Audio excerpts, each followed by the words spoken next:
possibility that any of these things may happen? You know, I'm a believer in God. Yes. No, it depends from the death or life. Depends on God. And toppled or not toppled, it also depends on him. I don't see any signs now that I'm going to be toppled or there are people who are going to topple me. When the day comes when Sukarno perhaps is no longer with us, what do you think will happen to the Republic? I think if God gives me another 10 or 15, 20 years, I can live with a tranquil heart. Then this nation has been established strongly. I can leave them. The unity will remain? I think so.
But have things really fundamentally changed that much in the last 10 to 20 years in Indonesia?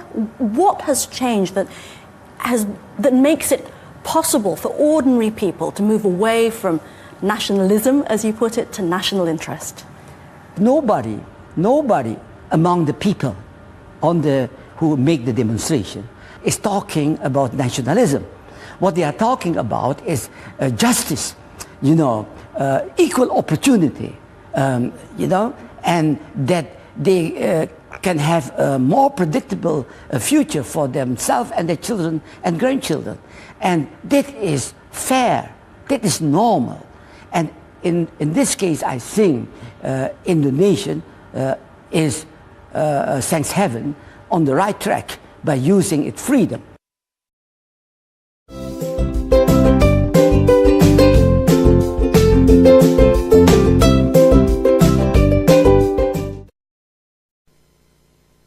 It looks like people are saying you're finished, that your days are numbered, that the parliament is now against you, that questions about Megawati's support, etc. What's your message, first of all to parliament, but also to the rest of the world about your future? My message is that don't be misled by what seems to be the winning side. Yeah, no. I will never step down. I will be in the office. You see, I'm a Muslim, but if I'm not a Muslim, then I can bet with you. I will be here until the end of my term. But how can you rule the country with a hostile parliament which has now censured you like this? It looks like you've lost all support in the parliament. Well, hostile now. If you believe in a political process, there is a political process now that that is taking place now that will make the parliament more understand of their own jobs, of their own duties and tasks. Since they are used to Suharto, to Habibie and so forth, now they have to change their mind, and it takes time.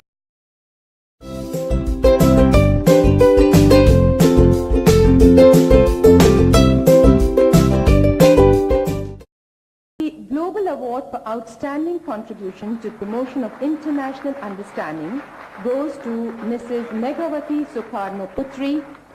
She is the member of the House of Representatives, Foreign and Inter-Parliamentary Commission of Indonesia. On this occasion, I appeal to all world leaders to cease the practices of exploitation of men over other men and exploitation of nation over other nations. These practices have proven and have given birth to social unrest and economic imbalances which, if left unchecked, will ultimately endanger all life in this global planet. Congratulations. Thank you very much. How does it feel?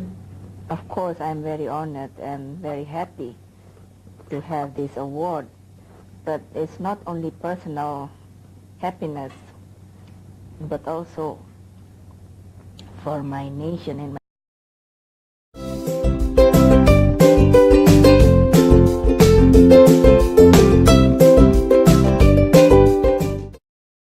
Mr. President, Indonesia will host a very big UN conference in a few weeks from now on climate change. And Indonesia will be severely affected, it seems, by the climate change, looking at droughts and floods.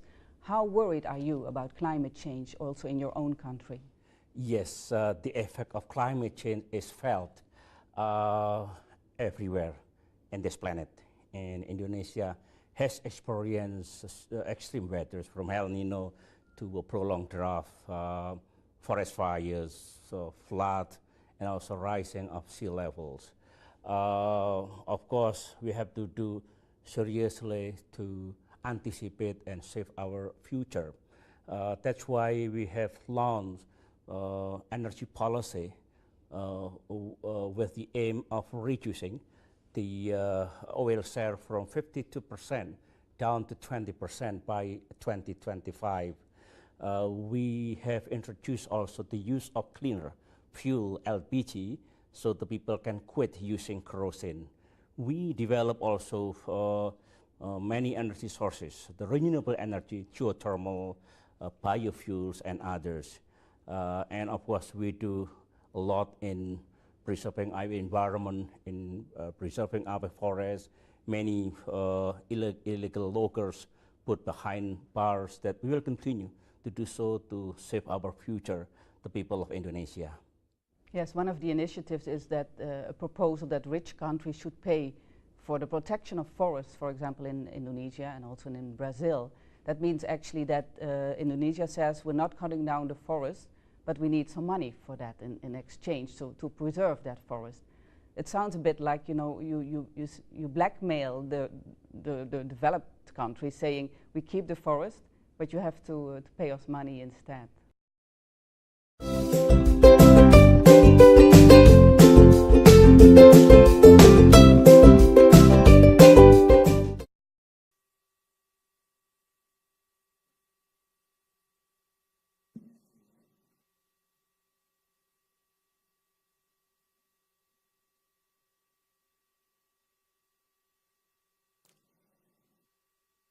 Mr. President of Institution, Mr. Brad Chairman, Congressman, ladies and gentlemen, good morning. It is an honor for me to be here today on behalf of the government and people of Indonesia. I would like to thank the Brookings Institution for organizing this event today. Ladies and gentlemen, we meet here today during an ongoing downturn in the emerging markets. How do I view the emerging markets downturn, which has also hit Indonesia hard? I'm sad to see my people suffer. I regret that we, as an economy, were not ready to anticipate the fundamental change around us. But, in a way, I welcome this downturn as an opportunity. Opportunity to push through difficult, painful, long overdue reforms.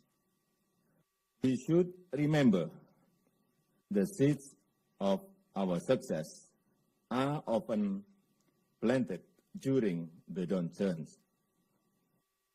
What are the reforms challenges that we in Indonesia need to tackle? There are many, but today I will name only two for illustration. Most of you who follow Indonesia know that our infrastructure lags behind. I have spoken extensively already about our infrastructure ambitions. Therefore, I do not need to cover again here today the large numbers of ports, dams, and highways